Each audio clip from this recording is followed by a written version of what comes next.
सब्जी बेचने वाला, उसकी बेटी को उसने गीत गोविंद याद करा दिया। अब वो गीत गोविंद का पाठ कब करती थी? जब बैंगन तोड़ने के लिए वन में जाती थी, अपने बगीचे में बैंगन तोड़ने जाती, तब गीत गोविंद गाती। जैसे ही वन में प्रवेश किया, बैंगन तोड़ रही थी, उस समय गीत गोविंद। गीत गोविंद क्या है बंधुओं? एक पूरा जयदेव महाप्रभु द्वारा रचित एक पूरा ग्रंथ है, जिसमें 8-8 पद, 8-8 अंतरों के पद हैं, अष्टपदियां। और वास्तव में गीत गोविंद क्या है? सब ब्रज लीला है। किशोरी जी के साथ में अंतरंग लीला जो ठाकुर जी की है, गीत गोविंद का प्रवचन नहीं हो सकता। कुछ कुछ भाव सुनाए जा सकते हैं, लेकिन संपूर्ण गीत गोविंद सुनाने की ना तो वक्ताओं में सामर्थ्य, ना आप सुन सकते हो। क्यों? भगवान की बिल्कुल अंतरंग लीलाएं हैं उसमें। तो गीत गोविंद, वो एक सब्जी वाले की बेटी बैगन तोड़ते तोड़ते गीत गोविंद गा रही थी। जगन्नाथ जी उसके पीछे पहुंच गए मंदिर से। सुबह सुबह भोर की बात, सूर्य उदय से पहले, कपाट ही नहीं खुले थे जगन्नाथ जी के। और जहां जहां वो जाए, जगन्नाथ जी उसके पीछे पीछे जाएं। जैसे उसका बैगन तोड़ने का क्रम पूरा हुआ, गीत गोविंद भी पूरा हुआ, और जगन्नाथ जी भी वापस आ गए। और यहां पुजारियों ने जैसे ही कपाट खुले, मंगला दर्शन, तो क्या देखा? जगन्नाथ जी के सबरे वस्त्र जो हैं फटे पड़े हैं, यहां से आंख वाँख सब छिली पड़ी हैं, जगन्नाथ जी के कांटे कूटे लगे हुए हैं पूरे अंग पर। सब देख करके पुजारी तो, ये क्या हो गया, ये क्या हो गया? सब लोग प्रणाम करने लगे, हे जगन्नाथ भगवान, ये क्या हुआ? कौन घुस गया मंदिर में? किसने ऐसे इस प्रकार से जगन्नाथ जी को कष्ट दिया? तब यहाँ के जो राजा हैं उनको तो संकेत करते हैं ना जगन्नाथ जी। आज भी कुछ भी होना हो, राजा से जाकर के श्री जगन्नाथ जी स्वयं राजा को संकेत करते हैं कि ऐसा नहीं ऐसा करो, ऐसा नहीं वैसा करो। सब पुजारियों ने जाके राजा से कहा, बोले आज जगन्नाथ जी के वस्त्र फटे हुए, उनके संग सब अंग प्रत्यंग छिले हुए, क्या हुआ? आप प्रार्थना करो ना जगन्नाथ जी से। राजा ने जाकर के जब पूछा तो श्री जगन्नाथ जी बोले मैं क्या करूं? मुझे गीत गोविंद इतना प्रिय है, कोई भी गाता है मैं तुरंत दौड़ा चला जाता हूं। एक जगन्नाथपुरी का एक फल बेचने वाला है, उसकी बेटी वन में बैठ करके बैंगन तोड़ते तोड़ते गीत गोविंद गा रही थी, मुझसे रुका नहीं गया। ये बलदाऊ सुभद्रा तो खूब रोक रहे थे मुझको, लेकिन मैं दौड़ के पहुंच ही गया। अब वो जहां जहां जा रही थी, मैं बिना विचार किए उसके पीछे पीछे झाड़ियों में, कांटों में, सब जगह प्रवेश करता गया, और मेरा सारा अंग जो है वो अस्त व्यस्त हो गया, कांटे कूटे लग गए। लेकिन मुझे तो गीत गोविंद सुनने में इतना सुख मिला कि मुझे कांटे लगे, वस्त्र फटे, इनका कोई मालूम नहीं चला। मुझे गीत गोविंद बहुत प्रिय है। ये सुनकर के राजा के नेत्र सजल हो गए। तुरंत उस फल बेचने वाले के पुत्री को बुलाया, जल से अभिषेक किया, उसको शुद्ध किया, और श्री जगन्नाथ जी के गर्भगृह में उसको बिठाया। वो बोले, कहा बिटिया, जो गीत गोविंद तुम सुबह सुबह रोज गाती हो, अब गा के सुनाओ। तब उसने गीत गोविंद गाया। और गीत गोविंद की ऐसी स्थिति कि यहां तो वो नृत्य करे और सामने ब्रह्मवेदी पर श्री जगन्नाथ जी उछल उछल करके नाचे, और सारे पंडा पुजारी सब दर्शन कर रहे हैं। जगन्नाथ जी मचल रहे हैं, आनंदित हो रहे हैं उसके भाव को सुन करके। धीर समीरे, गीत गोविंद का एक पद, धीर समीरे यमुना तीरे बसती बने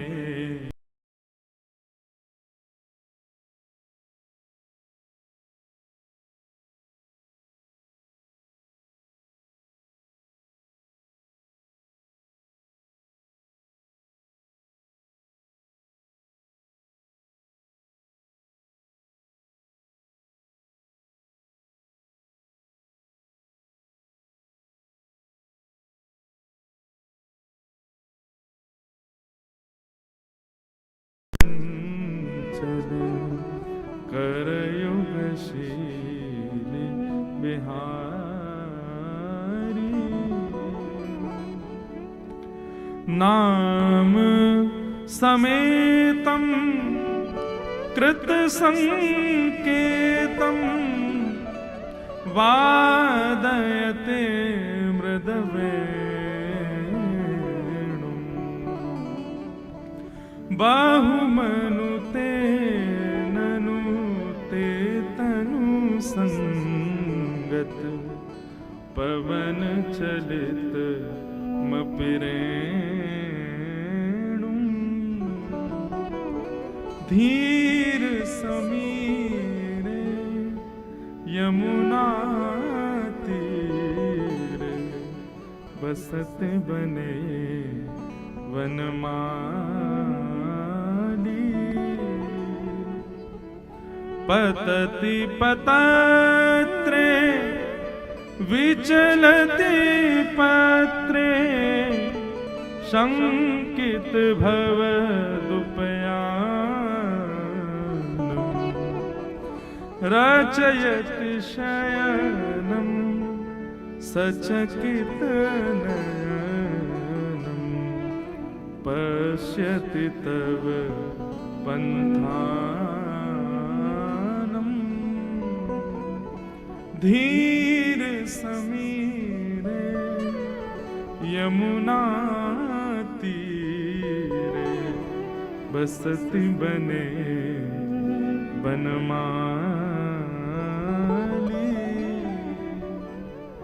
धीर समीरे यमुना तीरे बसति बने बनमाली। श्री जगन्नाथ महाप्रभु की गीत गोविंद बहुत प्रिय है। गीत गोविंद का कोई भी एक पद याद कर लो बंधु। मैं तो कल भी निवेदन कर रहा था आपसे, और 7 दिन तक नित्य रात्रि में जब जाओ जगन्नाथ प्रभु के पास, आज भी श्री जगन्नाथ महाप्रभु रात में बिना गीत गोविंद सुने ओढ़ते भी हैं, पहनते भी हैं, और फिर रात्रि में उनको लोरी के रूप में गीत गोविंद ही सुनाते हैं, सब पुजारी खड़े होके, तभी सोते हैं बिना गीत। कितना प्रिय है गीत गोविंद। क्यों? क्योंकि बैठ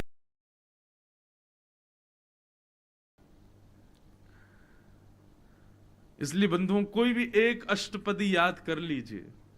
इन 7 दिनों में पुरुषोत्तम मास की एक कथा सफल हो जाए यदि हमको एक अष्टपदी भी याद हो जाए और हम नित्य श्री जगन्नाथ जी को सुना दें। हमसे प्रिय फिर कोई नहीं जगन्नाथ जी को। एक मुस्लिम था मौलवी, उसका एक मित्र था कोई वैष्णव,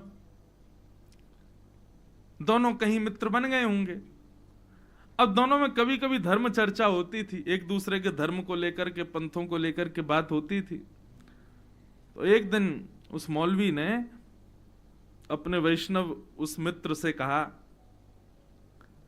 बोले एक बात बताओ, तुम्हारे यहां कोई ऐसा कोई मंत्र है, ऐसा कोई श्लोक है या कुछ ऐसा है जिससे तुम्हारा खुदा साक्षात मुझे दिख जाए? तो उन्होंने गीत गोविंद उसको प्रदान कर दिया। बोले लो इसका पाठ करना शुरू कर दो, तुमको हमारे ठाकुर जी दिख जाएंगे। वो मुस्कुराने लगा, बोले ऐसे ही बोल रहे होंगे।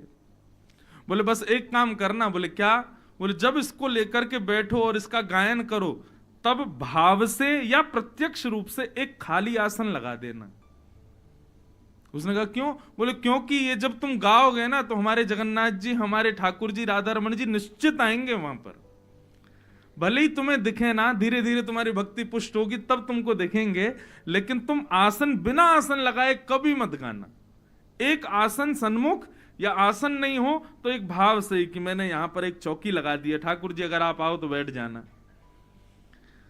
एक आसन निश्चित रख देना। मौलवी ने कहा ठीक है। अब वो रोज गाते और रोज एक आसन लगाते। इसी प्रकार अलग अलग अष्टपदियां गाते, धीर समीरे यमुना तीरे बसती बने बनमाली। थे तो वो मौलवी लेकिन संस्कृत आती थी। प्राचीन भारत में सबको संस्कृत आती थी। संस्कृत जैसे आज हम हिंदी बोलते हैं, वैसे प्राचीन भारत में संस्कृत सबको ही आती थी, सभी बोलते थे।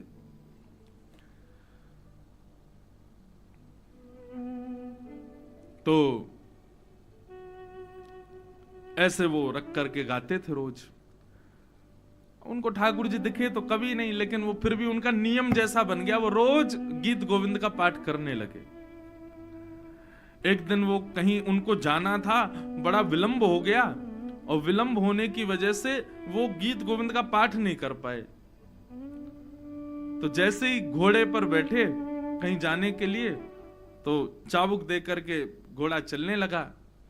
मन में विचार करने लगे, आज तो मैंने गीत गोविंद का पाठ ही नहीं किया है, अब क्या, मेरा नियम थोड़ी है, और हमारे लिए जरूरी भी नहीं, हम हिंदू हों तो करें रोज। लेकिन फिर भी मन में आया कि भाई जब नियम ले रखा है तो करना चाहिए। तो उन्होंने कहा ठीक है, कोई बात नहीं, आज हम अपने घर पे नहीं कर पाए, घोड़ा पे बैठे बैठे ही कर देते हैं। और घोड़ा चल रहा था, घोड़े की नाल के धुन पे ही उन्होंने गीत गोविंद गाना शुरू किया। और जैसे ही गीत गोविंद गाया, आसन तो रखा नहीं ठाकुर जी का, गीत गोविंद गाते गाते तभी क्या देखते हैं, एक नन्हा सा नीला नीला नीलमणि जैसा बालक वो उल्टा घोड़े के पीछे दौड़ रहा है, दोनों भुजाएं ऊपर करके, और वो साक्षात श्री राधा रमन लाल जी ही थे। वो घोड़े के आगे आगे दौड़ रहे थे गीत गोविंद सुनते हुए।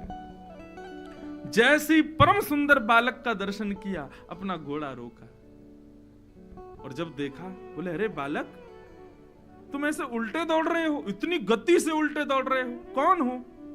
बोले क्या करें, दौड़े नहीं तो क्या करें, तुमने आसन ही नहीं लगाया आज हमारा। और ऐसा कहकर के वो अंतर ध्यान हो गए। तब से वो उसी भाव में उन्मुक्त हो गया, दौड़ करके अपने वैष्णव के पास गया। बोले आज मैंने तुम्हारे ठाकुर को देखा। और जब उन्होंने पूरा वृत्तांत बताया तो वैष्णव भी रोने लगे, हृदय से लगा लिया। बोले जय हो, गीत गोविंद की जय हो, जिसको सुनने के लिए ठाकुर जी इतने उतावले रहते। इसलिए भैया, इस कथा का साफल्य हो जाए यदि एक अष्टपदी भी हमको याद हो जाए, और रोज उसको पुष्ट करो, रोज उसको सिद्ध करो, जगन्नाथ जी को जाकर के सुनाओ। और फिर नित्य जब यहां से लौट के अपने घर जाएं, तो एक नवीन आसन रोज अपने सन्मुख पधराओ, और उस आसन पर ऐसा भाव रखो, हे लाल जी पधारो, और फिर गीत गोविंद का पाठ करो। हम आपको प्रमाणित रूप से कह रहे हैं, निश्चित किसी ना किसी दिन अनुभव तो जगन्नाथ जी का निश्चित होगा कि वो पधारे, आए हैं, सुन रहे हैं। इतना प्रिय है ये भाव। ऐसे महाप्रभु श्री जगन्नाथ जी को हम प्रणाम करते हैं, उनको बारंबार वंदन करते हैं।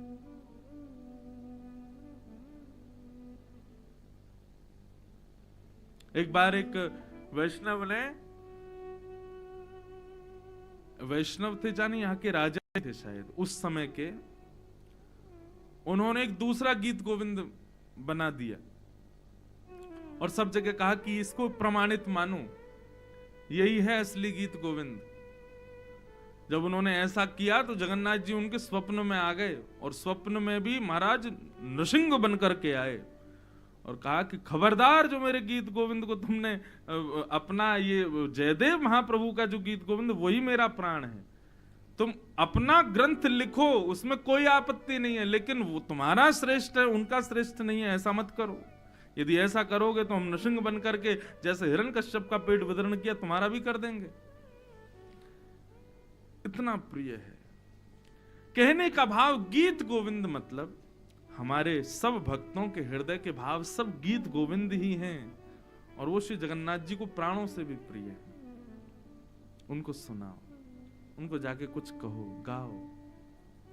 मंदिर में जाकर के निर्लज्ज हो जाओ, कौन अगल बगल वाले क्या सोचेंगे, आगे पीछे वाले क्या कहेंगे, कुछ मत विचार करो, एक कोने में बैठ जाओ। और सबसे बढ़िया समय है रात्रि में जाओ, 9-10 बजे, उस समय थोड़ी भीड़ कम रहती है। और मंदिर में भीतर जगह ना मिले तो बाहर पूरा प्रांगण है, सब जगह जगन्नाथ जी हैं। हम तो कह रहे हैं भुवनेश्वर तक जगन्नाथपुरी ही है, कहीं बैठ जाओ। और मंदिर में ज्यादा भीड़ लगे, समुद्र किनारे बैठ जाओ, वहां बैठ करके कुछ गाओ, कुछ सुनाओ, जगन्नाथ जी को हृदय से पुकारो।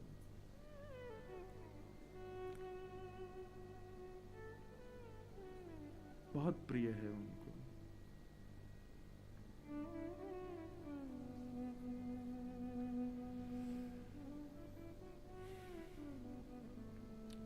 श्री जगन्नाथ महाप्रभु की जय।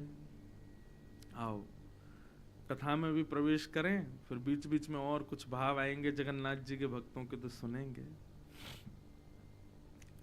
भागवत का कल महात्मा हम लोगों ने सुना, आज प्रथम स्कंद से कथा का प्रारंभ करते हैं। श्रीमद् भागवत जी का प्रथम श्लोक, सब लोग हाथ जोड़ करके प्रार्थना करो। अच्छा एक और बात बताएं, जगन्नाथ जी भागवत के भी बड़े रसिक हैं। जगन्नाथ जी का जब भोग लगता है ना, उतनी देर आज भी नियम है कि मंदिर के एक पुजारी जी भागवत जी का पाठ सुनाते हैं जगन्नाथ जी को, जगन्नाथ जी बैठ के सुनते हैं। एक बार मैं कहीं सुन रहा था, जगन्नाथ जी के मंदिर में कथा नहीं होती, पाठ होता है जगन्नाथ जी का। भागवत जी का पाठ होगा लेकिन कथा नहीं होती मंदिर में। क्यों? पहले होती थी, जगन्नाथ जी बैठ करके सामने अपनी वेदी पर बैठे थे तीनों, और वहीं आगे गरुण स्तंभ तक खाली पूरा रहता है, तो वहीं एक व्यास जी बैठ के कथा सुना रहे थे, कुछ श्रोता बैठ करके सुन रहे थे। अब जगन्नाथपुरी में तो दर्शनार्थी आते रहते हैं। एक कोई दर्शनार्थी आया, जय नीलाद्रीनाथ, जय जगन्नाथ, जय नीलाद्रीनाथ, जय जगन्नाथ बोलता हुआ वो मंदिर में प्रवेश किया। अब कोई आवे डिस्टर्ब करे तो कथा तो रुकी जाती है, तो व्यास जी रुक गए। कोई भक्त आ गया, वो कीर्तन करने लगा, तो 4-5 लोगों ने उस भक्त को मंदिर से बाहर निकाल दिया। जैसे ही उसको बाहर निकाला तो अंदर गर्भगृह के दरवाजे जगन्नाथ जी ने बंद कर दिए। पुजारियों ने जाकर के खूब प्रयास किया, गेट नहीं खोले, शाम हो गई, सबने जय जयकार करी, प्रार्थना करी, भोग वोग धराए। हे जगन्नाथ भगवान, क्या अपराध हो गया? बोले मेरा एक वैष्णव भक्त आया था, वो कीर्तन कर रहा था, मेरे सामने उछल उछल करके नाच रहा था, और ये कथा सुनने वाले श्रोताओं ने उसको बाहर कर दिया। बोले भगवान कथा में विक्षेप हो रहा था। बोले कोई बात नहीं, कथा के लिए पूरा पुरुषोत्तम क्षेत्र है, कहीं भी कथा करो। आज के बाद हमारे मंदिर में केवल कीर्तन होगा, कथा जहां कहीं भी होगी हम वहां सुनने के लिए जरूर जाएंगे, लेकिन हमारे यहाँ आए हुए वैष्णवों को कष्ट नहीं होना चाहिए। इसलिए पूरे पुरुषोत्तम क्षेत्र में कथा होती है, मंदिर में केवल पाठ होता है। कथा अगर करेंगे और बीच में किसी वैष्णव को भाव आ गया और उसको यदि हमने रोका या कुछ भी टोका तो जगन्नाथ जी को प्रिय नहीं है। वहां वैष्णव भक्त जिस भाव से जाए जगन्नाथ जी को प्रिय है। कहां तक कहें, हमारे पूर्वाचार्य श्री रामानुजाचार्य जी महाराज, हम जिस संप्रदाय से हैं, श्री वैष्णव संप्रदाय, हमारे संप्रदाय के अधिकतर लोग दक्षिण भारत में हैं। तिरुपति बालाजी हमारे संप्रदाय का मुख्य स्थान, श्री रंगनाथ मंदिर यह भी मुख्य स्थान। तो एक बार रामानुजाचार्य जी जगन्नाथपुरी आए, उन्होंने देखा कि भैया यहाँ के सब उड़िया पंडा पुजारी सब लोग जगन्नाथ जी की सेवा कर रहे हैं, आचार विचार शुद्धता का इतना ज्यादा ध्यान नहीं रख रहे, जबकि बहुत शुद्धता, जितनी मर्यादित रसोई जगन्नाथ जी की बनती है उतनी मर्यादित रसोई पूरे भारत में किसी मंदिर में नहीं बनती होगी। जगन्नाथ उसमें पुरुषोत्तम क्षेत्र का जहां महात्म है स्कंद पुराण में, वहां वर्णन है कि यहां पर रसोई घर में रसोई बनाने वाले वैष्णव इस भाव से बनाते ही नहीं कि मैं रमेश हूं, कि मैं राजेश हूं, मैं कौन हूं। वो इसी भाव से ही रसोई में प्रवेश करेंगे कि हम लक्ष्मी हैं और हमको अपने प्राणनाथ पतिदेव के लिए भोजन सिद्ध करना है। इस भाव से जाएंगे तभी प्रसाद बनेगा, नहीं तो बनेगा ही नहीं। दूसरा, घड़े के ही जल से सारा प्रसाद सिद्ध होता है।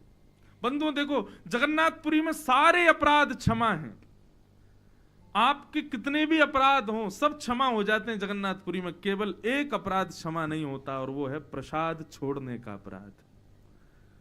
श्री जगन्नाथपुरी में चैतन्य महाप्रभु कहते हैं महाप्रसादे गोविंदे, साक्षात गोविंद हैं। एक बार को मंदिर में जगन्नाथ जी नहीं होंगे, लेकिन आपके सामने जो पत्तल पर जो प्रसाद है ना, वो साक्षात जगन्नाथ जी हैं। इसलिए कल परसों में जब भी हम प्रसाद के लिए सबको लेके चलें, भैया लेना उतना ही जितना पा सको, एक दाना भी आपके पत्तल में छूटना नहीं चाहिए। वो बहुत बड़ा अपराध है। लक्ष्मी जी को बहुत कष्ट होता है जब कोई अन्न छोड़ता है जगन्नाथपुरी में। पूरे विश्व में आप कुर्सी पे बैठ के खाओगे, आसन पर बैठ के खाओगे, लेकिन जगन्नाथपुरी में धरती पे बैठ के प्रसाद पाना पड़ता है। क्यों? बोले भगवान है, इनके सामने हम आसन पे बैठेंगे। महाप्रसादे गोविंदे, साक्षात 15 दिन दर्शन नहीं होते जगन्नाथ जी के, तो 15 दिन यहाँ के लोग महाप्रसाद बना करके उसी को ही जगन्नाथ स्वरूप मान के उन्हीं की आरती करते हैं। महाप्रसाद में ठाकुर जी विराजमान है, क्योंकि कलयुग में प्राण विराजमान होते हैं अन्न में, इसलिए अन्न में जो प्राण है, इसलिए जगन्नाथ उनका नाम ही है। विश्व के जितने भी अन्न हैं उसमें विराजमान है श्री जगन्नाथ जी। इसलिए बाकी जगह अन्न छोड़ा भी जाए तो भी ठीक है, आपको अपराध तो वहां भी लगेगा, लेकिन जगन्नाथपुरी में महाप्रसाद तो बिल्कुल मत छोड़िएगा।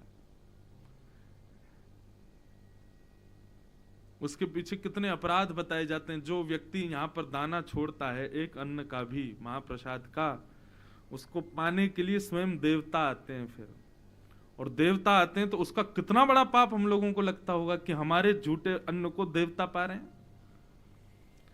इसलिए भैया यहां पर महाप्रसाद मत छोड़िएगा कभी। चैतन्य महाप्रभु कहते हैं एक बार को दर्शन छूट जाए, एक बार को नियम छूट जाए, परिक्रमा छूट जाए, लेकिन महाप्रसाद आपके सन्मुख आ जाए पूरा पाइएगा। और इस भाव से नहीं कि ये चावल है, ये दाल है, ये सब्जी है, इस भाव से पाइएगा ये हमारे श्याम सुंदर और समस्त उनके सखा मंडली ही हमारे अंदर मुख से प्रवेश करते हुए दिखाई देंगे, ठीक होते हुए दिखाई देंगे। महाप्रसाद यहाँ का औषधि है साक्षात, क्योंकि स्वयं जगन्नाथ जी हर भक्त के भीतर प्रवेश करते हैं महाप्रसाद से। इसलिए भैया महाप्रसाद का बहुत आदर करना। एक अन्न भी यहाँ पर स्कंद पुराण में लिखा है कि जगन्नाथपुरी जो है ये विचार की भूमि नहीं है। यहाँ पे सोचना तो है ही नहीं कि ये करें नहीं करें, सोचो मत। भगवत संबंधी जो वस्तु मिले उसको स्वीकार करो। इसलिए भैया इस अपराध को मत करना आगे 7 दिन तक। महाप्रसाद मत छोड़िएगा एक दाना भी। पूरी पत्तल ऐसी हो प्रसाद पाने के बाद जैसी प्रारंभ में रखी जाती है, बिल्कुल साफ, एक एक दाना आपके भीतर प्रवेश करे, वो जगन्नाथ जी हैं। तो अब बीच बीच में हम और संकेत करते रहेंगे, महाप्रसाद मत छोड़िएगा। श्री जगन्नाथ महाप्रभु की। भागवत के प्रथम स्कंद में हम लोग प्रवेश करें। जन्माद्यस्य यतोऽन्वयादितरतः चार्थे स्वविज्ञस्वराट् तेने ब्रह्म हृदय आदि कवये मुह्यन्ति यत्सूरयः तेजो वारिमृदां यथा विनिमयो यत्र त्रिशर्गो मृषा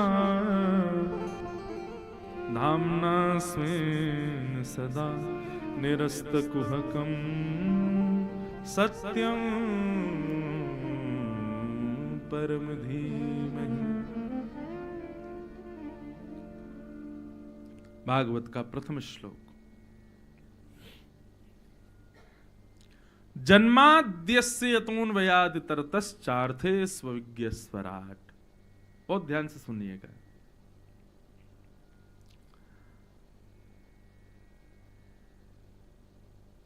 हमारे यहां प्रावधान है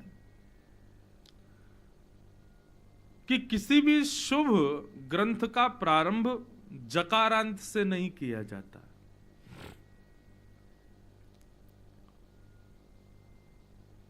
किसी भी सुंदर भाव का, किसी भी सुंदर स्तुति का, किसी भी सुंदर रचना का, श्लोक का प्रारंभ जौ से नहीं किया जाता। क्यों? क्योंकि जकारांत जो है वो दग्धाक्षर है। बहुत सावधानी से सुनिएगा। मतलब संस्कृतज्ञ यदि कुछ श्लोक गा रहे हैं या कुछ कह रहे हैं और उसमें जौ से प्रारंभ कर रहे हैं तो निश्चित ही ये बात पुष्ट है कि उनका हृदय जो है वो पीड़ित है, इसलिए जौ शब्द का प्रयोग किया गया है। दग्धाक्षर। लेकिन श्रीमद् भागवत का प्रारंभ जौ से ही होता है, जन्माद्यस्य तोन्वयादितरतः। इसका मतलब क्या है? श्री वेदव्यास जी महाराज जो भागवत की रचना कर रहे हैं, उनका हृदय बड़ा संदिग्ध है, बहुत बहुत बहुत ज्यादा पीड़ा में है। किस बात की पीड़ा में है? मानव कल्याण कैसे हो, इस बात की पीड़ा में है। अब आप गिनती करिए, जहां भी जौ शब्द से प्रारंभ हो रहा है वहां पर जरूर हृदय संबंधी बात होगी। भागवत का प्रारंभ हुआ जन्म, जन्माद्यस्य तोन्वयादितरतः। श्रीमद् भागवत का सबसे प्रिय गीत कौन सा है? गोपी गीत। गोपी गीत का प्रारंभ जयति तेधिकम जन्मना ब्रज, जौ शब्द। जब ब्रह्मा जी ने पृथ्वी बनाई और पृथ्वी को रसातल में ले गया कौन? हिरण्याक्ष। तब बराह भगवान को प्रकट किया ब्रह्मा जी ने, और ब्रह्मा जी बड़े उदास थे कि महाराज मैंने इतनी मेहनत करके पृथ्वी को बनाया और ये राक्षस ले गया। तब ब्रह्मा जी ने उनकी स्तुति गाई, जय जय जय अजाम चित दोष ग्रभीत गुणा। वहां पर भी जकारांत। हम आप सब लोगों का पृथ्वी पर प्रारंभ भी जन्म, जकारांत। हम सब दुखी ही हैं, हम सब भी हृदय से पीड़ित ही रहते हैं, जकारांत।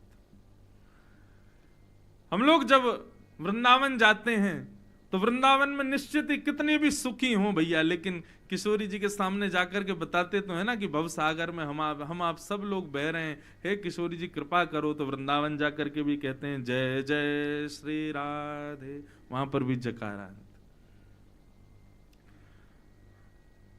पूरे विश्व भर के मानवों की पीड़ाओं का हरण करने वाले और उनको सुख प्रदान करने वाले पुरुषोत्तम भगवान जिनकी सन्निधि में हम बैठे हैं, उनका नाम भी जगन्नाथ, जा से ही प्रारंभ। तो जौ शब्द जो है ये दग्धाक्षर है। जब भी किसी विशिष्ट व्यक्ति ने जौ शब्द से प्रारंभ किया तो निश्चित ही बोलने वाला व्यक्ति जो है उसका हृदय अशांत है, हृदय थोड़ा सा दुखी है, कष्ट में है। श्रीमद् भागवत का प्रारंभ जौ शब्द से, और जौ शब्द भी क्या है? जन्म। हमारा प्रारंभ भी किससे होता है? जन्म। तो भागवत जी का प्रारंभ भी जन्म से, हमारा प्रारंभ भी जन्म से। लेकिन अब हमको ढूंढना क्या है? प्रारंभ तो हम दोनों का एक साथ ही है, जन्म शब्द से ही है, लेकिन हमारा अंत होता है मृत्यु। पर भागवत का विश्राम कहां हो रहा है? तो भागवत का अंतिम श्लोक गाया जाता है अंतिम दिन, नाम संकीर्तनम यस्य सर्व पाप प्रणाशनो प्रणामो दुख समन तम नमामि हरिम परम। श्रीमद् भागवत जी का विश्राम होता है हरिम परम पर, परम हरि के श्री चरणारविंदों में। पर हमारा अंत कहां होता है? चिता पर। हमारा अंत कहां होता है? बेटा की याद में। हमारा अंत कहां होता है? दवाइयां खाते हुए। हमारा अंत कहां होता है? वेंटिलेटर पे। हमारा अंत कहां होता है? चिंता करते हुए। हमारा अंत कहां होता है? हार्ट अटैक से। हमारा अंत कहां हो रहा है? कैंसर से। श्रीमद् भागवत जी संकेत कर रही हैं, भैया जन्म से तुम्हारा भी प्रारंभ है और जन्म से इस ग्रंथ का भी प्रारंभ है, परंतु तुम्हारा अंत सांसारिक विषय भोगों में है। भागवत जी का विश्राम हरि चरणार विंदों के चरणों में है। इसलिए भागवत जी के आश्रय में आ जाइए ताकि आप सबका और हमारा आप सबका अंत भी हरि के चरणों में ही हो। भागवत का आश्रय इसीलिए लेते हैं लोग, श्रीमद् भागवत की कथा ही हम लोग इसलिए सुनते हैं ताकि हमारा विश्राम, हमारा अंत हरि के चरणारविंदों में हो। पिताजी महाराज कथा में कहते हैं कि रामायण जीना सिखाती है और भागवत मरना सिखाती है। मरना सिखाती है मतलब अपने अंतिम श्वास में हरि की प्राप्ति सिखाती है श्रीमद् भागवत की कथा। इसलिए हरिम परम, परम हरि के श्री चरणों की प्राप्ति, यही भागवत का विश्राम है और यही हमारा होना चाहिए, परंतु हमारा होता नहीं है। मैं अपनी कथाओं में कहा करता हूं बंधुओं व्यक्ति हर चीज के बारे में विचार करता है और उन सब चीजों के बारे में विचार करता है जो उसके पास नहीं है। घर नहीं है, कैसा बनाना है विचार करेगा। पत्नी नहीं है, कैसी पत्नी चाहिए विचार करेगा। पति नहीं है, कैसा पति चाहिए विचार करेगा। बच्चे ये नाम होने चाहिए, ऐसे स्कूल में पढ़ेंगे, सब विचार करेगा। क्या करना है जीवन में सब विचार करेगा। ये सब वो वस्तुओं के बारे में विचार करता है जो उसके पास नहीं है, परंतु उसके पास जो सदा के लिए भगवान ने उसको दी है, मृत्यु, उसकी होनी ही है, उसके लिए कभी विचार नहीं करता मेरी मृत्यु कैसे हो। मृत्यु के बारे में विचार करना चाहिए, इसमें कोई बुरी बात नहीं है। हर कोई व्यक्ति निश्चित कर ले मुझे ऐसी मृत्यु चाहिए। मृत्यु होनी तो है ही है, उसके बारे में सोच के दुखी क्यों होना।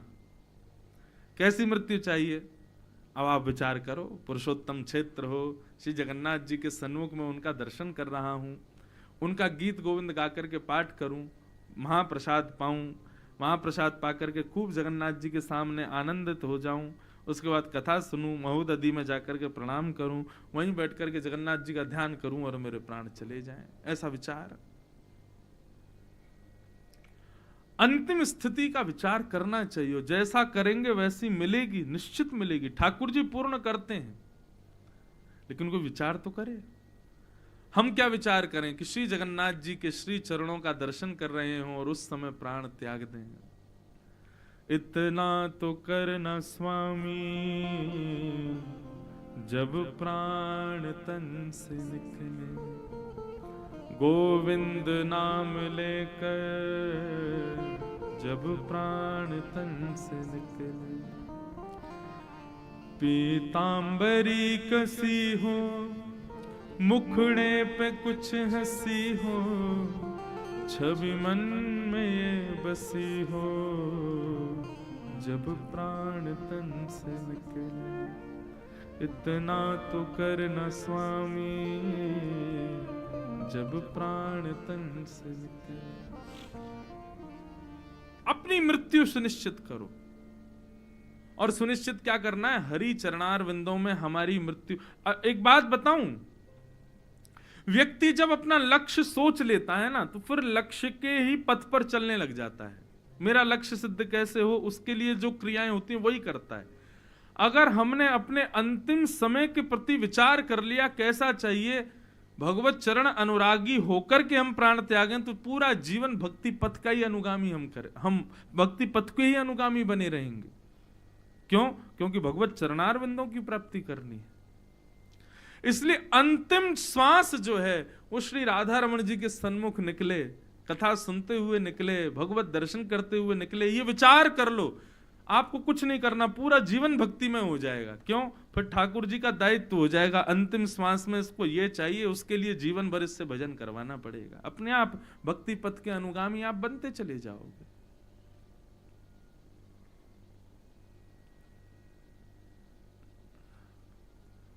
भागवत के प्रथम श्लोक में जन्म और भागवत के अंतिम श्लोक में हरिम परम, परम हरि के चरणारविंद। ऐसे ही हमारा भी प्रारंभ जन्म से, पर अंत होना चाहिए परम हरि के चरणारविंदों में, उनके श्री चरणों में। उसके लिए विचार करो, निश्चित करो। भागवत के दूसरे श्लोक में विषय, अधिकारी, संबंध और प्रयोजन, 4 बातें बताई गई। भागवत का विषय क्या है? तो धर्म प्रौजित कई तवोत्र परमो, हम सबके हृदय में परम धर्म करने की इच्छा जो प्रकट करे, वो भागवत का विषय है।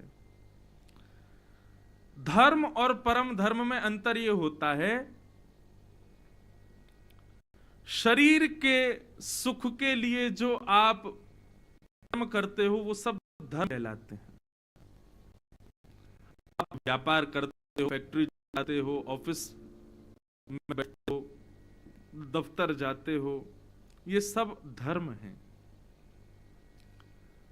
आत्म शुद्धि के लिए जो हम क्रिया करते हैं वो परम धर्म कहलाता है। देह के लिए जो कर्म है वो धर्म, आत्मा के लिए जो कर्म है वो परम धर्म। अभी आप कथा में बैठे हो, बताओ ये धर्म है कि परम धर्म?